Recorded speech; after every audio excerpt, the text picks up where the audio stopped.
Hello everyone, welcome to सबका topper. In this video we are going to study cell wall and nucleus. ये आपका जो है biology class 9th का chapter है, the fundamental unit of life.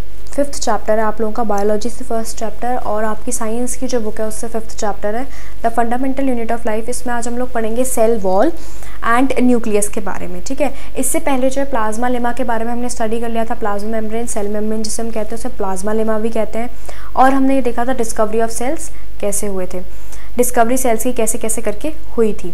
अब हम बात करते हैं सेल वॉल और न्यूक्लियस की। सेल वॉल जो है ये सिर्फ प्लांट में ही प्रेजेंट होते हैं, मैंने आपको पहले ही बताया था।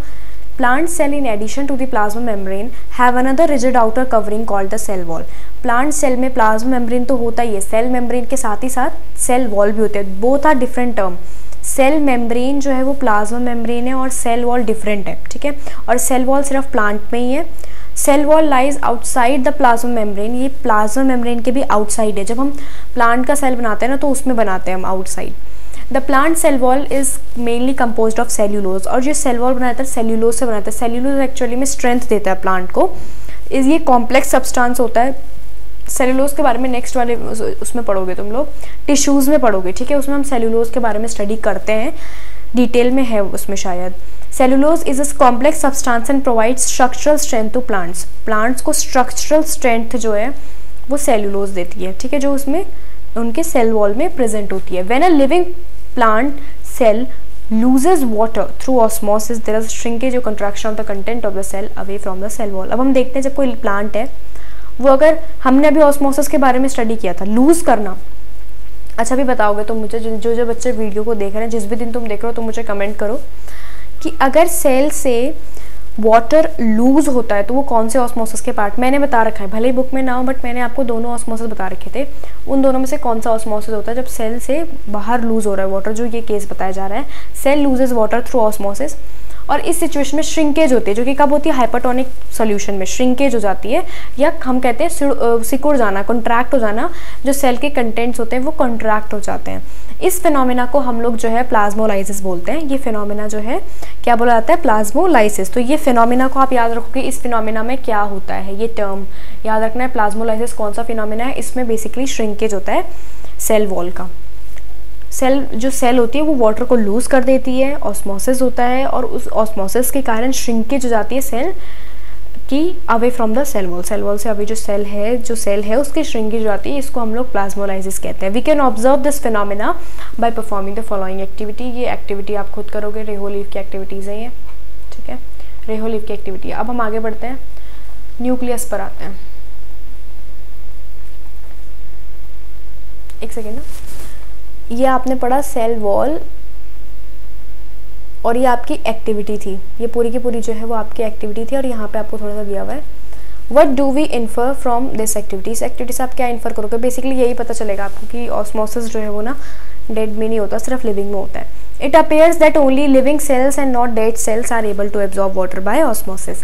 Cell wall permits the cells of plants, fungi and bacteria to withstand very dilute hypotonic external media without bursting। ये इसको इस तरह से भी हेल्प करता है। एक तो हमने देखा कि वो स्ट्रेंथ प्रोवाइड करता है, ये सेल वॉल साथ में इस चीज़ में भी हेल्प करता है। प्लांट्स, फंगी और बैक्टीरिया में भी होता है, किसी में जो ऑटोट्रॉफिक होते हैं उन बैक्टीरिया में भी होता है। और ये बेसिकली उनको किस में हेल्प करता है, जब बहुत डाइल्यूट कंडीशंस हो जाती हैं। डाइल्यूट मतलब बाहर का इन्वायरमेंट क्या है, डाइल्यूट है, मीन्स जैसे हाइपोटोनिक्स एक्सटर्नल मीडिया जिसको हम कहते हैं, बहुत डाइल्यूट एक्सटर्नल मीडिया हो जाना, हाइपोटोनिक एक्सटर्नल मीडिया हो जाना। तो उस सिचुएशन में सेल वॉल जो है, मतलब जो सेल है वो बर्स्ट ना हो जाए, है ना, ज़्यादा डिफरेंस के कारण बर्स्ट ना हो जाए, उससे उसे प्रोटेक्ट करना भी सेल वॉल का ही वर्क होता है। In such media the cells tend to take up water by osmosis. Basically यही होगा हाइपोटोनिक सिचुएशन में, the cell swells, cell swell हो जाएगी, ये सब हमने पढ़ा हुआ है पहले, ठीक है।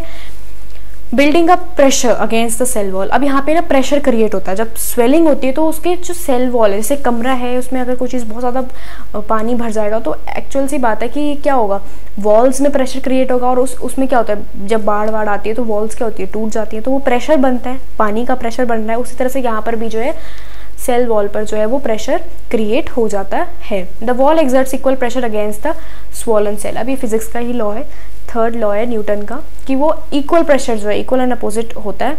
हमने पढ़ा है, नहीं पढ़ा है तो अभी पढ़ लोगे तुम, तुम्हारे इस 9th में है, ठीक है। The wall exerts an equal pressure against the swollen cell, तो उसी तरह से जो है वॉल भी प्रेशर एक्सर्ट करती है।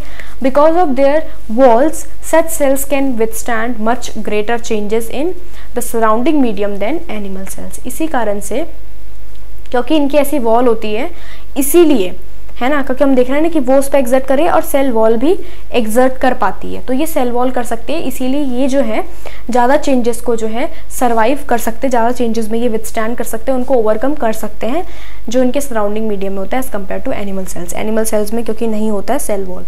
अब हम आगे बढ़ते हैं, न्यूक्लियस को स्टडी करेंगे। न्यूक्लियस में क्या होता है, remember the temporary amount of onion peel be prepared, याद है ना टेम्पररी अमाउंट ऑफ अनियन पील, दिखा देती हूँ मैं एक बार, एक सेकेंड ना, ये पिक्चर, ये रही वो पिक्चर, ये थी temporary amount of onion peel.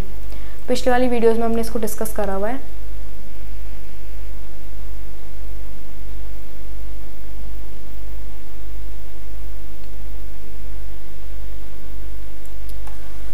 We had put iodine solution, आप सेफ्रारिन वगैरह भी इसमें यूज़ होता है, आयोडीन नहीं बता रहे हैं कि आयोडीन सॉल्यूशन को हमने पील में डाला था। Why, what would we see if we tried observing the peel without putting the iodine, हमें दिखता है, मतलब क्लियरली नहीं विजिबल होता, कलर देता है, आयोडीन या सेफ्रारिन स्टेनिंग के लिए यूज़ किया जाता है। Try it and see what the difference is. Further, when we put iodine solution on the peel, did each cell get evenly colored? According to their chemical composition, different regions of the cells get colored differently. ये होता है nucleus darker, ये ऐसा changes हम कुछ देखते हैं, हो जाता है। Some regions appear darker than other regions. Apart from iodine solution, we could also use saffrarin. हाँ, saffrarin भी यूज़ होता है, मिथाइल ब्लू सोल्यूशन भी, मेथिलीन जो होता है, मेथिलीन ब्लू सोल्यूशन को भी हम यूज़ करा जाता है स्टेन करने के लिए, कलर देने के लिए सेल्स को। We have observed cells from N onion, let us now observe human body. Human body में बेसिकली ये चीक सेल का इसमें आता है, ये भी तुम्हारी जो है प्रैक्टिकल एक्टिविटी है। The nucleus has a double layered covering called nuclear membrane. Nuclear membrane double layer होता है, 2 लेयर्स होती है न्यूक्लियर मेम्ब्रेन की न्यूक्लियस पर, ठीक है।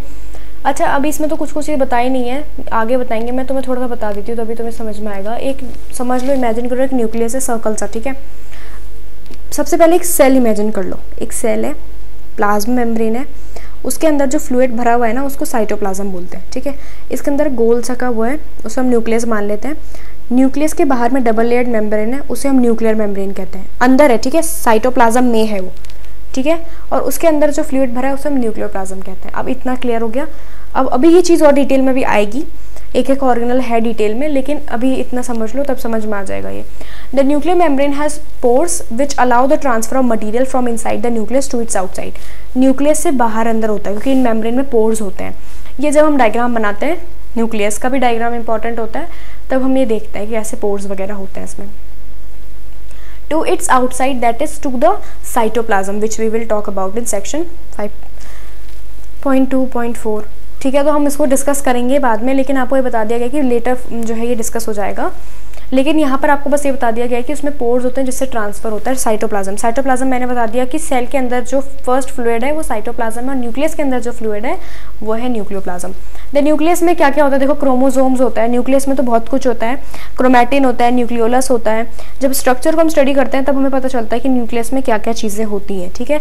यहाँ पे आपको बताया कि न्यूक्लियस में क्या है, क्रोमोसोम है, which are visible as red rod shaped structures. ये रॉड जैसे होते हैं क्रोमोसोम, ये सिर्फ ना डिवीजन के टाइम पर, सेल डिवीजन के टाइम पर ही आप देख सकते हो, only when the cell is about to divide. Chromosomes, अब पहली चीज हमने क्या देखी, न्यूक्लियस में क्या है, क्रोमोसोम, इसके बारे में हमें पता होना चाहिए। Chromosomes contain information for inheritance of features from parents to next generation in the form of DNA, deoxyribonucleic acid molecules. Chromosomes जो होते हैं उसमें हमारा DNA कंटेंट होता है जो इनहेरिटेंस के लिए बहुत इंपॉर्टेंट है। एक जनरेशन से दूसरी जनरेशन से क्या क्या कैरेक्टर, हेरिडिटी आता है 10th चैप्टर में, 10th क्लास में, उसमें हम तुम्हें ये बहुत ज़्यादा डिटेल में पढ़ोगे तुम, हेरिडिटी में कि DNA का क्या रोल होता है। DNA से जो है ना इनहेरिटेंस के कैरेक्टर्स जाते हैं हमारी बॉडी में। डीएनए के भी अंदर बहुत कुछ होता है, डीएनए को ब्लूप्रिंट ऑफ लाइफ भी कहते हैं, ठीक है। Molecules, chromosomes are composed of DNA and protein. अब आपको याद रखना है क्रोमोसोम जो किससे बन रहता है, डीएनए से और प्रोटीन से। DNA molecules contain the information necessary for constructing और ऑर्गेनाइजिंग सेल। हाँ, डीएनए में ही रहता है कंस्ट्रक्शन का, सेल्स का जो इन्फॉर्मेशन नेसेसरी होती है वो सब डीएनए में रहती है। Functional segments of DNA are called genes. DNA में जो चीज़ फंक्शन करती है, इसलिए उसे फंक्शनल सेगमेंट बोला गया। डीएनए में जो चीज़ काम कर रही है, जो फंक्शन कर रही है, वो जीन्स है। In a cell which is not dividing, this DNA is present as part of chromatin material. हाँ, ये मैंने बताया क्रोमैटिन होता है, जब डिवाइड हो रहा होता है उस समय तो आप क्रोमोसोम्स को देख सकते हो, लेकिन जब डिवाइड नहीं होता तो डीएनए जो मटेरियल जो है क्रोमैटिन बन के, थ्रेड लाइक स्ट्रक्चर क्रोमैटिन बनकर जो है प्रेजेंट रहता है। Chromatin material is visible as entangled mass of thread like structure. तो थ्रेड लाइक होता है और इंटेंगल्ड होता है बिल्कुल, तो ये क्रोमैटिन मटेरियल उसमें उस समय में प्रेजेंट होता है। Whenever the cell is about to divide the chromatin material, और यही क्रोमोसोम बन जाता है।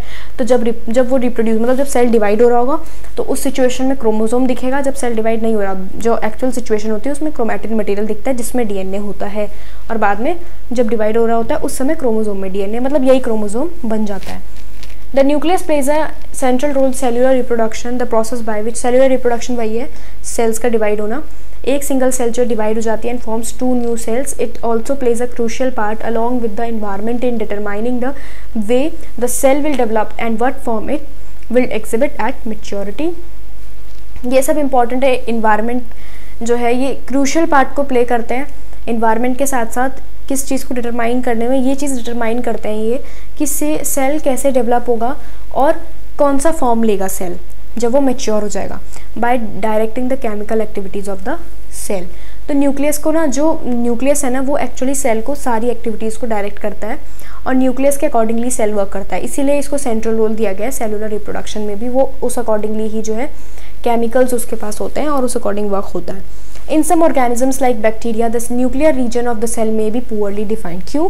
क्योंकि बैक्टीरिया जो है प्रोकैरियोट्स हैं, इसीलिए उनका जो ये होता है ना न्यूक्लियर रीजन जो है वो सेल वॉल का, सेल में जो होता है मीन्स वो पुअरली डिफाइंड होता है, प्रिमिटिव होता है। उसका जो सेल होता है वो उसका न्यूक्लियस प्रिमिटिव होता है due to the absence of a nuclear membrane. ये बेसिकली इसलिए होता है क्योंकि जो हमारे बैक्टीरिया होते हैं, जो प्रोकैरियोट्स होते हैं, उसमें न्यूक्लियर मेम्ब्रेन नहीं होती, न्यूक्लियस के ऊपर मेम्ब्रेन नहीं होती, ठीक है। Such an undefined nuclear region containing only nucleic acid is called a nucleoid. इसी को हम न्यूक्लियोइड कहते हैं। मतलब जब आपके पास मेम्ब्रेन नहीं होगी तो उस न्यूक्लियस को, जिसमें मेम्ब्रेन नहीं होगी, उसे हम लोग न्यूक्लियोइड कहेंगे। उसमें न्यूक्लियोलस भी प्रेजेंट नहीं होता है, एब्सेंट होता है उसमें न्यूक्लियोलस भी। Such organisms whose cell lack a nuclear membrane are called prokaryotes। सही मैं बता रही थी, इन्हें हम प्रोकैरियोट्स कहते हैं। प्रो मीन्स प्रिमिटिव और प्राइमरी होता है, और कैरियोट का मतलब ये वर्ड कैरियन से आया है, उसका मतलब न्यूक्लियस, मतलब प्रिमिटिव न्यूक्लियस, पुराना न्यूक्लियस जिसमें मेम्ब्रेन ना हो, वो वाला nucleus. Organisms with cells having a nuclear membrane are called eukaryotes, जो हम सब हैं, ठीक है। यूकैरियोट्स जो मॉडर्न, जिनका सेल जो है वो मॉडर्नली मॉडिफाइड जिनका सेल है, उनको हम कहते हैं eukaryotes. Prokaryotic cells also lack most of other cytoplasmic. हाँ, इनमें वो बहुत सारे और साइटोप्लाज्मिक ऑर्गेनल, साइटोप्लाज्म मैंने बता दिया था क्या होता है, जो सेल के अंदर फ्लूइड होता है उसे साइटोप्लाज्म कहते हैं, जो न्यूक्लियस के अंदर फ्लूइड होता है उसे न्यूक्लियोप्लाज्म कहते हैं। साइटोप्लाज्मिक ऑर्गेनल्स मतलब इस जो साइटोप्लाज्म है, जो वो फ्लूइड है, उसमें कुछ ऑर्गेनल्स होते हैं, और मतलब ऑर्गेनल्स तो समझ ही रहे हो, छोटे छोटे पार्ट्स होते हैं जिनका अलग अलग काम होता है। हमने पढ़ा था ना कि डिवीजन ऑफ लेबर एक सेल में भी प्रेजेंट होता है। तो ये ऑर्गेनल्स जो है ना प्रोकैरियोट्स में बहुत सारे नहीं होते हैं, लेकिन जब हम यूकैरियोट्स की बात करते हैं तो उनमें होते हैं, और उसी को हम स्पेसिफिकली अभी आगे जो है पढ़ेंगे। Many of the functions of such organelles are also performed by poorly organized parts of the cytoplasm। तो उनका साइटोप्लाज्म ही उनका जो है वही सारा फंक्शन जो है उनका परफॉर्म करता है। अब आगे आता है the chlorophyll in photosynthetic prokaryotic bacteria is associated with membranosus vesicles. अभी वेसिकल्स के बारे में भी अभी हम आगे पढ़ेंगे, ठीक है।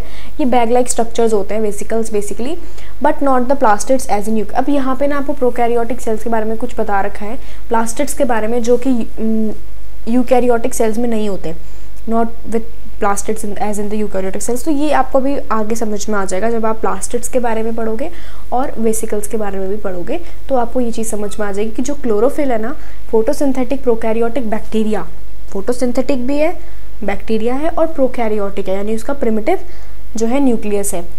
ये एसोसिएटेड होता है मेम्ब्रेनियस वेसिकल्स के साथ। इसमें मेम्ब्रेनियस वेसिकल्स होते हैं जो कि एक्चुअली बैग लाइक स्ट्रक्चर्स होते हैं, लेकिन है ना, होता क्या है कि इसमें प्लास्टिड्स नहीं होते, नॉट विद द प्लास्टिड्स, वो उनसे एसोसिएटेड नहीं होता प्लास्टिड्स के साथ एज इन यूकैरियोटिक सेल्स। ये अभी आगे तुम्हें समझ में आ जाएगा। अब यहाँ पे इस फिगर को भी देख लो, ये एक प्रोकैरियोटिक सेल है, ये बहुत ही सिंपल सेल है, ठीक है। इसमें राइबोसोम्स होते हैं, और कोई ऑर्गेनल इसमें बेसिकली नहीं पाया जाता, राइबोसोम्स को छोड़कर कोई और साइटोप्लाज्मिक ऑर्गेनल इसमें नहीं होता। ये राइबोसोम हो गया, ये फ्लैजेलम है।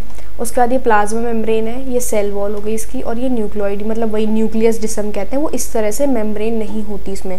जबकि हम न्यूक्लियस में क्या कहते हैं कि डबल मेम्ब्रेन होता है, लेकिन इसमें मेम्ब्रेन नहीं होती। तो आई थिंक यहाँ तक तुम्हें क्लियर हो गया। अगर तुम्हें अच्छा लगा है ये वीडियो, तुम्हारे लिए हेल्पफुल है, तो do subscribe, like, share and comment.